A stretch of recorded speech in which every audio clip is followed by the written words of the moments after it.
का जो वीडियो है तुम्हारा इम्पोर्टेंट है। 2 टॉपिक हैं और दोनों टॉपिक बहुत इम्पोर्टेंट है। बोर्ड में दोनों में से एक 101% आता है। पहला टॉपिक है आपका समांतर प्लेट संधारित्र की धारिता।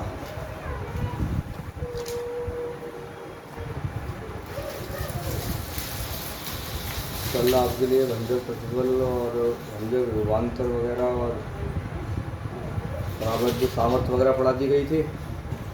तो आज का जो टॉपिक है वो है आपका समांतर प्लेट संधारित्र की धारिता।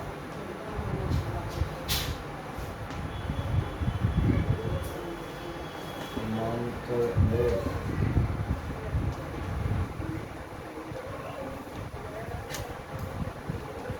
संधारित्र की धारिता।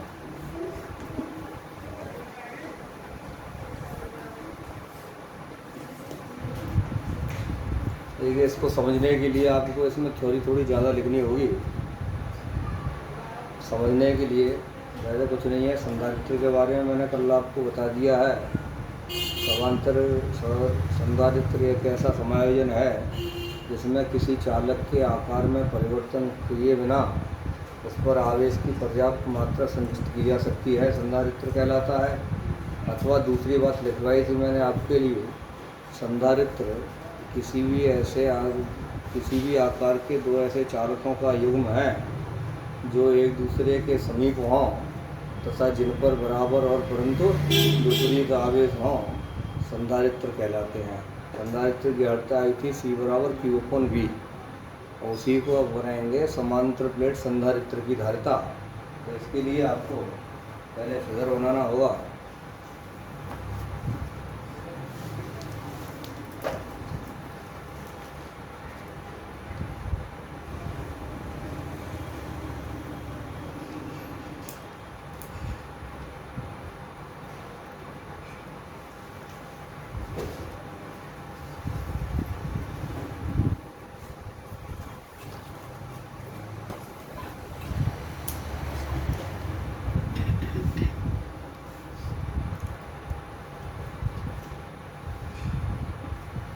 ये धातु की 2 समांतर प्लेटें हैं, X और Y।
कल भी एक फिगर दिया था ऐसा।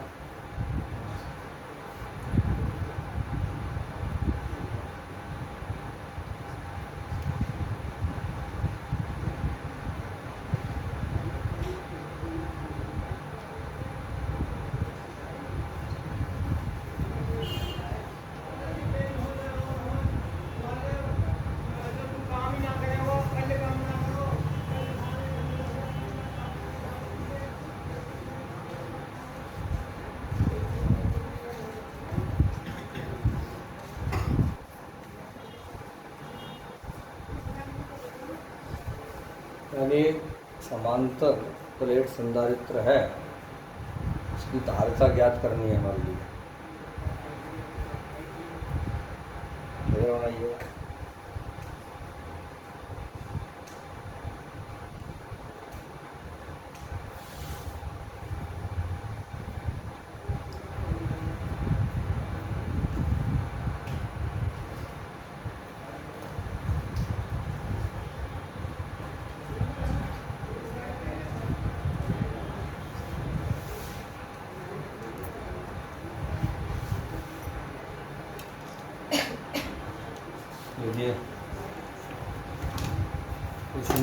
देखिए,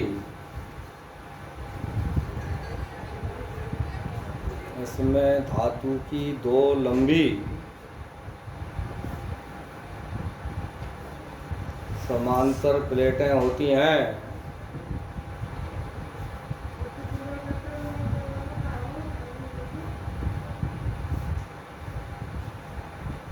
जो एक दूसरे के आमने सामने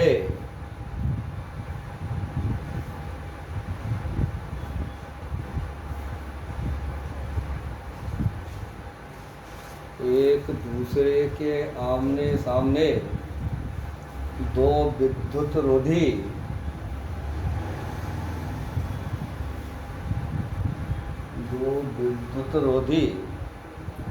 स्टैंडों में लगी होती हैं।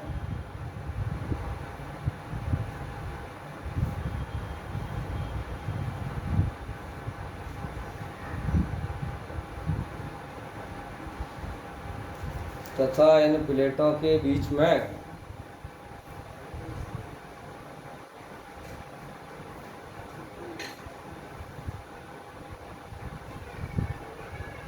वायु या कोई विद्युत रोधी पदार्थ भरा होता है।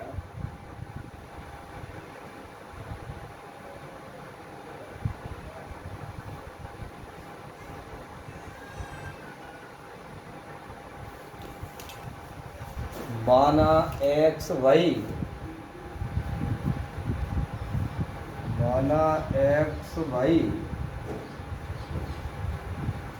धातु की दो समांतर प्लेटें हैं,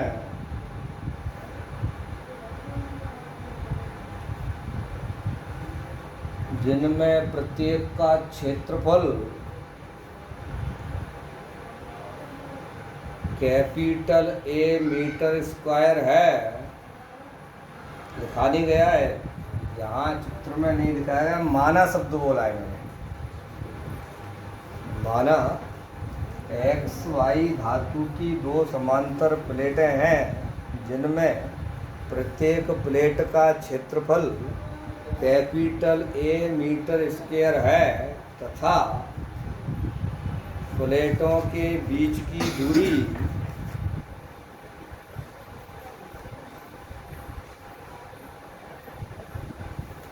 स्मॉल डी मीटर है।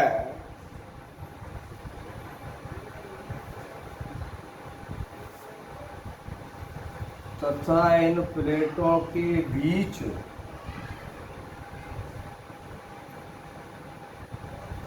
के माध्यम का परावैद्युतांक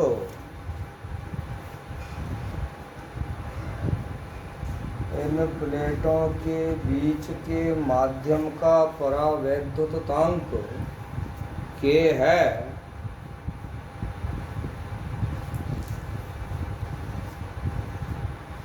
जब प्लेट एक्स को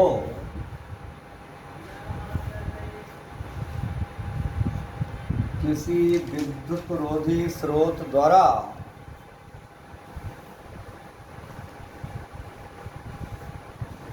प्लस क्यू आवेश दिया जाता है,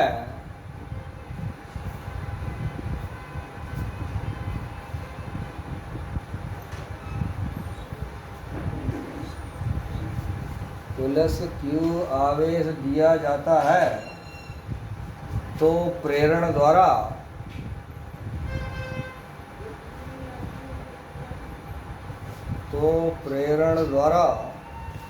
उसके सामने वाली प्लेट बाई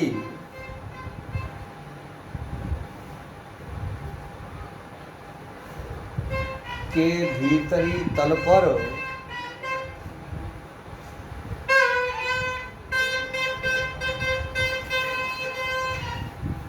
सामने वाली प्लेट वाई के भीतरी तल पर माइनस क्यू आवेश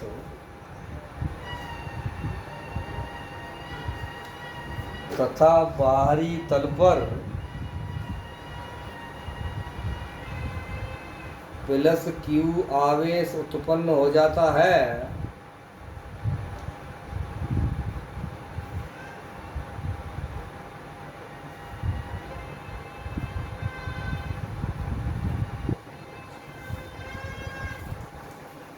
चूंकि प्लेट वाई पृथ्वी से जुड़ी है, कल भी मैंने एक बार बताई थी आपको ये बात, चूंकि प्लेट वाई पृथ्वी से जुड़ी है,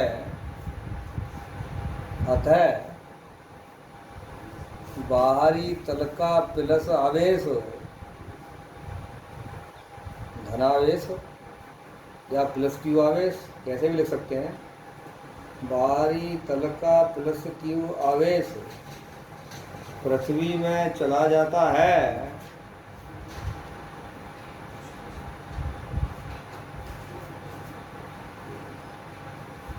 और वह पृथ्वी से आने वाले इलेक्ट्रॉनों द्वारा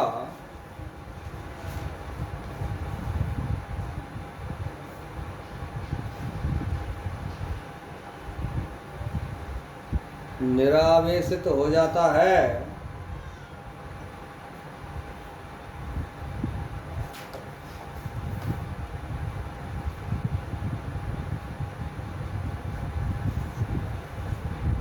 अतः प्लेट X व प्लेट Y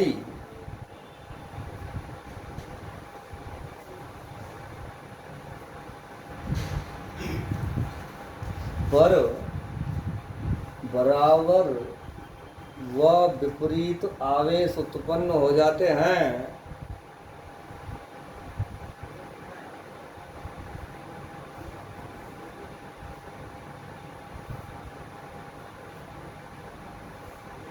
जिसके कारण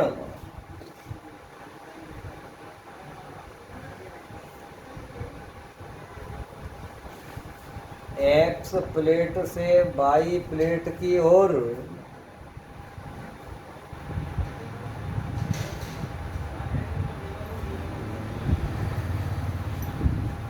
चलने वाली विद्युत बल रेखाएं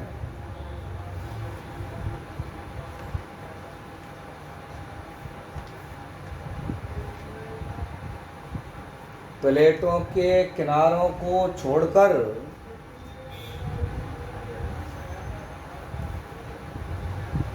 प्लेटों के किनारों को छोड़कर प्लेटों के बीच के स्थान में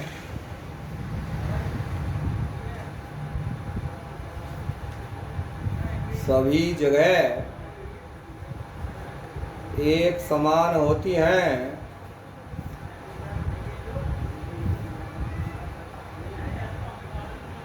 नेक्स्ट लाइन से लिखेंगे, अगली लाइन से लिखेंगे, माना प्रत्येक प्लेट पर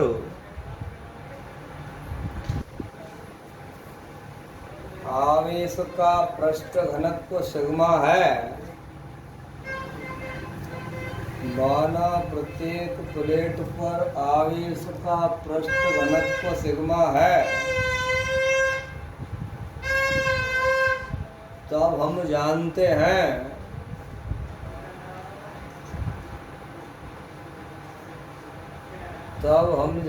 हैं एक समान व विपरीत आवेश की दो समतल चादरों के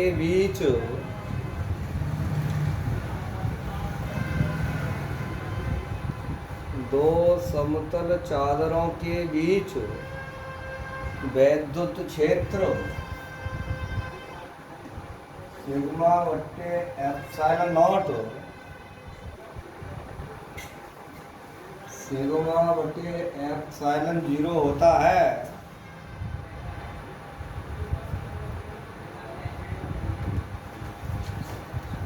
यदि प्लेटों के बीच के स्थान में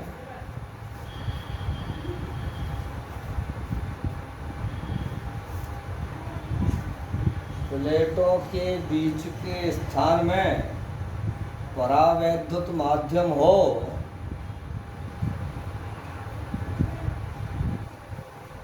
तो प्लेटों के बीच वैद्युत क्षेत्र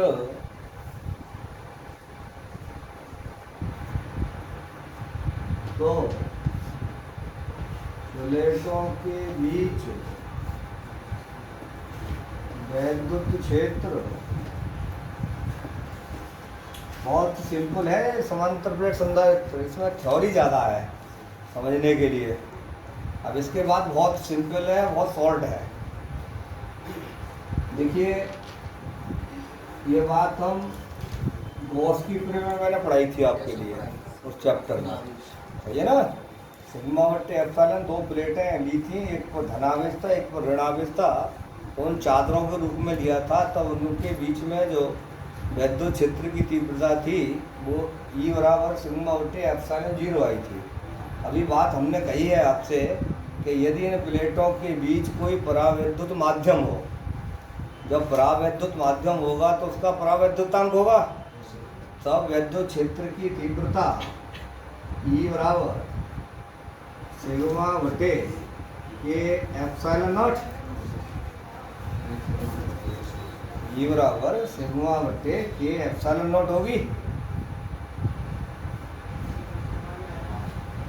नेक्स्ट लाइन से लिखिए, क्योंकि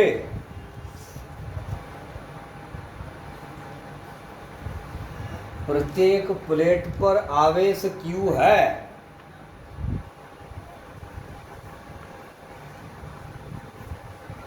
और प्रत्येक प्लेट का क्षेत्रफल कैपिटल A मीटर स्क्वायर है, क्योंकि प्रत्येक प्लेट पर आवेश Q है तथा प्रत्येक प्लेट का क्षेत्रफल कैपिटल A मीटर स्क्वायर है, तब सिग्मा बराबर Q अपॉन A आवेश के पृष्ठ घनत्व की परिभाषा के अनुसार। ये भी मैं लिखवा चुका हूँ आपको। क्या लिखवाया था? जब कोई आवेश किसी पृष्ठ के क्षेत्रफल एक समान रूप से वितरित होता है तो प्रत्येकांक क्षेत्रफल पर वितरित आवेश को आवेश का पृष्ठ घनत्व सिग्मा कहते हैं। तो वहाँ ये निकल के आया था सिग्मा बराबर Q अपॉन A। यहाँ सिग्मा के स्थान पर Q अपॉन A रख दें, तब वैद्युत क्षेत्र की तीव्रता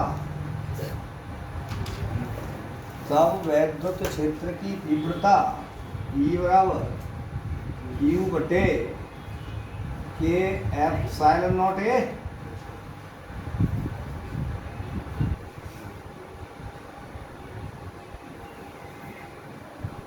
ठीक है, तो इसको इक्वेशन नंबर 1 मान लीजिए। इसके बाद में लिखिए थ्योरी फिर।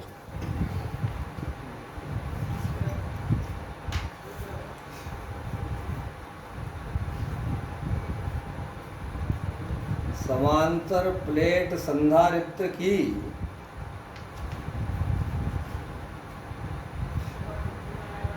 माना करके लिखना, माना ऊपर लगा करके, माना समांतर प्लेट संधारित्र की दोनों प्लेटों के बीच की दूरी स्मॉल d, चित्र में दिखाया है। दोनों प्लेटों के बीच की दूरी स्मॉल d तथा प्लेटों के बीच विभवांतर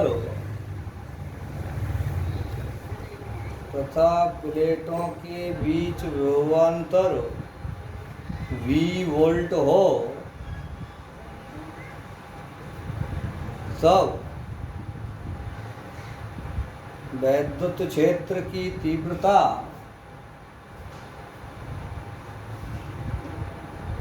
E बराबर V बट्टे D, बी बराबर बी बट्टे डी। यहाँ से बेटे बी की वैल्यू निकाल लीजिएगा। तब बी बराबर ई डी, बी बराबर ई डी। ई का मान समीकरण 1 से रखने पर दिखाई दे रहा है, यहाँ तक है क्लियर। तब ई का मान समीकरण 1 से रखने पर तब रखें बेटे तो आ जाएगा ये क्यू डी बटे ये एप्सिलॉन नॉट ए।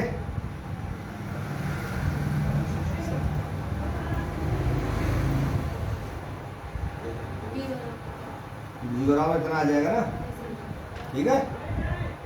अलग लिखूं इसको, अर्थात अलग लिख लेता हूँ समझने के लिए। बी बराबर क्यू डी बटे ये एप्सिलॉन नॉट है।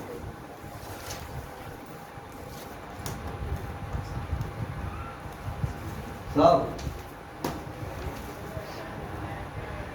संधारित्र की धारिता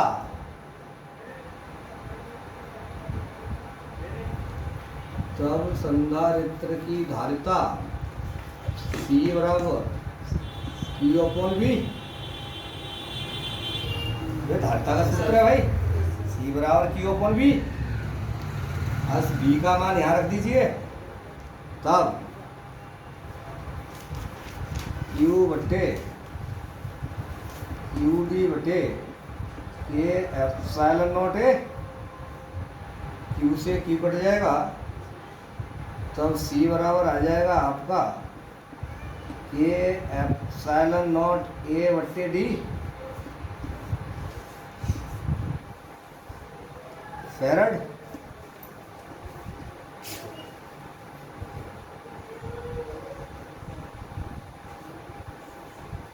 देखिए यहां से आपको एप्सिलॉन 0 का एक मात्रक और मिल गया। कैसे मिल गया? ए का मात्रक मीटर स्क्वायर,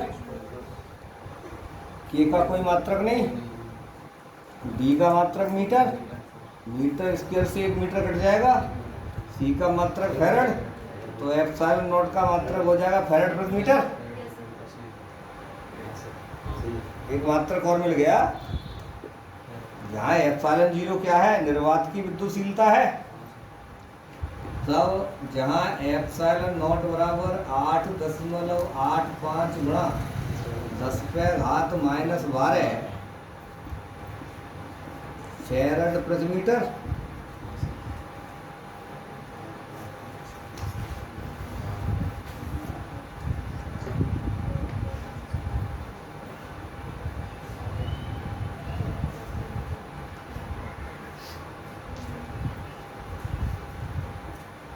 ये समांतर प्लेट संधारित्र की धारिता का सूत्र कब है? जब प्लेटों के बीच कोई परावैद्युत माध्यम हो, है ना। नेक्स्ट लाइन से लिखिए, यदि प्लेटों के बीच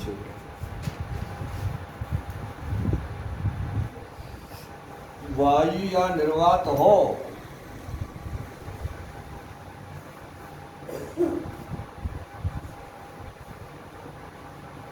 यदि प्लेटों के बीच वायु या निर्वात हो तो वायु या निर्वात के लिए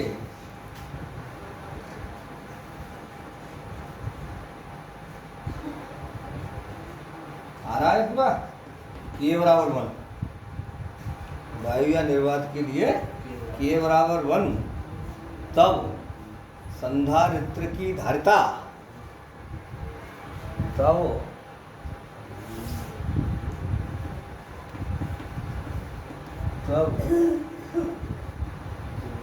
संधारित्र की धारिता C नॉट बराबर एप्सिलॉन नॉट ए बट्टे डी फैरड।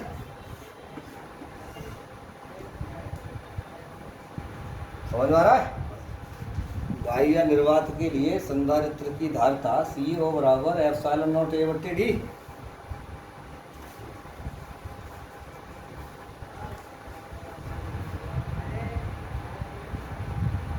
इसको समीकरण मान लूं मैं। वायु या निर्वात के लिए ऑक्सीजन के लिए O का प्रयोग किया गया है C0। जैसे एप्सिलॉन नॉट है यहाँ पर निर्वात की विद्युतशीलता और एप्सिलॉन बराबर हमने लिया था विद्युतशीलता माध्यम की, सही है ना।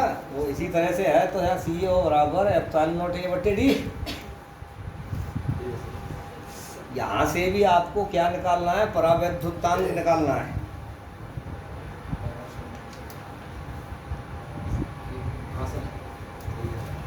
अब क्या करें, C बट्टे C0 कर दें, C बट्टे C0 कर दें, या इसको समीकरण 2 मान लीजिए और इसको समीकरण 3 मान लीजिए। मतलब सरलता के हिसाब से समीकरण 2 और समीकरण 3 मान लें, सिंपल मतलब सिंपल हो जाएगा आपके लिए करने के लिए। तो इसके बाद में लिख लेंगे समीकरण 2 में समीकरण 3 का भाग देने पर, समीकरण 2 में समीकरण 3 का भाग देने पर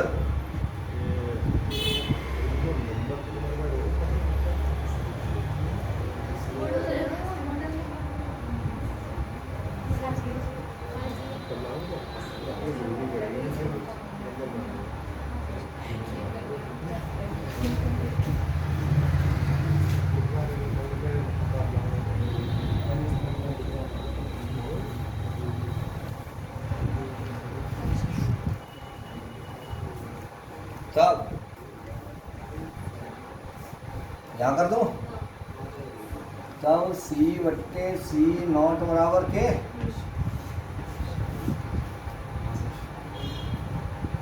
समीकरण इसमें इसका भाग लगाएं तो C बट्टे C0 बराबर क्या आ जाएगा।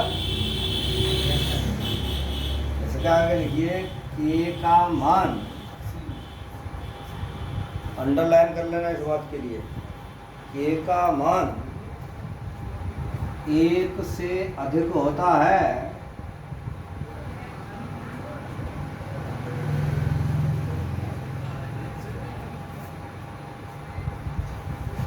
देखिए आप लोगों की सुविधा के लिए एक बार में ही पूरा आर्टिकल एक ही बोर्ड पर कर दिया गया है, एक ही बोर्ड पर हटा करके करते, तो चूंकि इसे आप आराम से वीडियो में देख सकते हो, जूम करके देख सकते हो या स्क्रीनशॉट लेकर के देख सकते हो आराम से। इसलिए मैं ब्लैक बोर्ड से बिल्कुल साइड में हो जाता हूँ कि कभी 1-2 बच्चे ने कमेंट किया था कि सर लिखने के बाद ब्लैक बोर्ड से साइड हो जाया करो, क्योंकि हम स्क्रीनशॉट आराम से ले लें। तो ये आपका यहाँ क्या है, K का मान 1 से अधिक होता है। पहले मैं इसके बारे में लिखवा देता हूँ। अतः स्पष्ट है प्लेटों के बीच निर्वात के स्थान पर, स्पष्ट है प्लेटों के बीच निर्वात के स्थान पर परावैद्युत माध्यम होने पर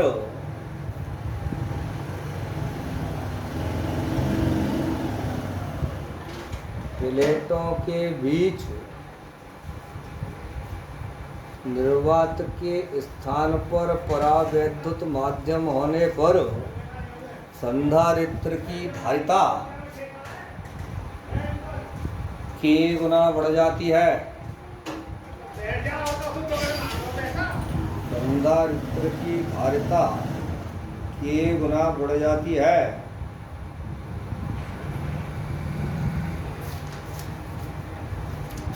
अब इसके अनुसार इस समीकरण के अनुसार परावैद्युतांक K को परिभाषित करें। इसके अनुसार लिखिएगा, किसी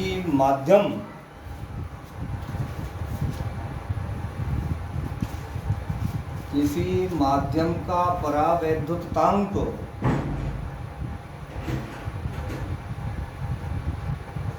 उस माध्यम से युक्त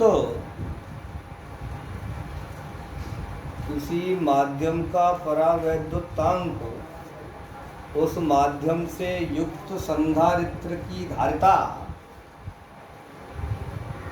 तथा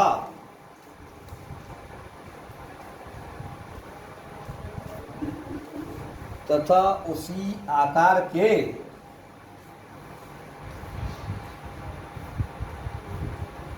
वायु या निर्वात संधारित्र की धारिता तथा उसी आकार के वायु या निर्वात संधारित्र की धारिता के अनुपात के बराबर होता है।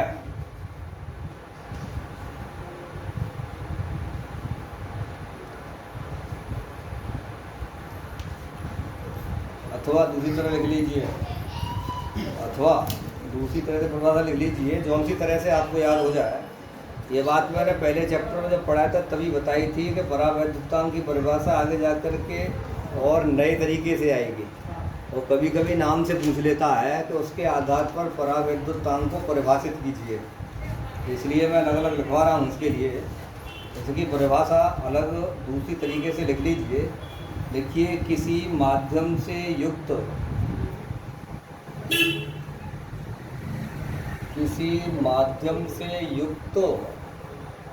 संधारित्र की धारिता किसी माध्यम से युक्त संधारित्र की धारिता तथा उसी आकार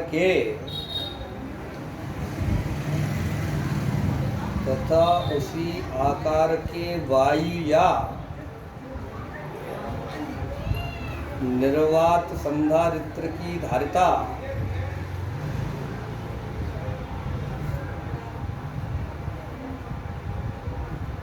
के अनुपात को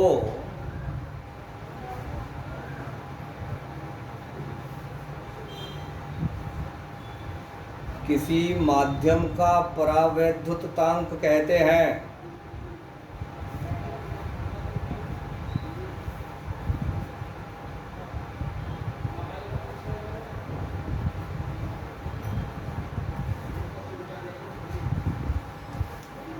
देखिए, समांतर प्लेट संधारित्र की धारिता का आर्टिकल पूरा हो गया। इसके बाद जो अगला टॉपिक है वो है समांतर प्लेट संधारित्र की धारिता जब उसकी प्लेटों के बीच आंशिक रूप से कोई परावैद्युत पदार्थ हो रहा है। पहले ये आपकी समझ में आ गया होगा, इसमें कोई डाउट नहीं छोड़ा है मैंने, बिल्कुल सरल तरीके से बताया गया है। तो आप इसको ढंग से याद कर लें।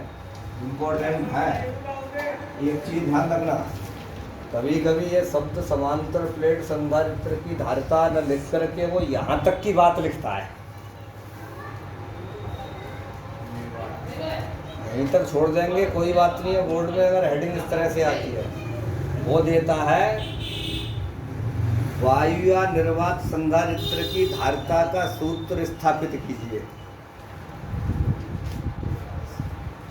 वायु या निर्वात समांतर प्लेट संधारित्र की धारिता का सूत्र स्थापित कीजिए, तो यहाँ तक लाना है। फिर उसी में अगर वो कह देता है कि संधारित्र समांतर प्लेट संधारित्र की धारिता के आधार पर परावैद्युतांक को परिभाषित कीजिए, तो ये भी पूछ लेता है। कभी कभी एक नंबर में कंप्लीट पूछ लेता है, परावैद्युतांक का मान ऑप्शन देता है, 1 से कम होता है, 1 से अधिक होता है, समझ में आ रही है, या 0 होता है, या कुछ नहीं होता है। वो इस तरह से पूछ लेता है। तो ये अंडरलाइन करने को मैंने इसीलिए कहा है, लिख भी दिया है। अब एक बार यहाँ लिख गया है तो ये वीडियो में हमेशा लिखा रहेगा। वीडियो जब भी खोलेंगे आप लोग, तब आपको लिखा हुआ मिल जाएगा। और मैं इसको तुम्हारी याददाश्त के लिए अंडरलाइन और कर देता हूँ। हमेशा ध्यान रहेगा कि K का जो मान है वो सदैव 1 से अधिक होगा। इस वीडियो में बस इतना ही समझ।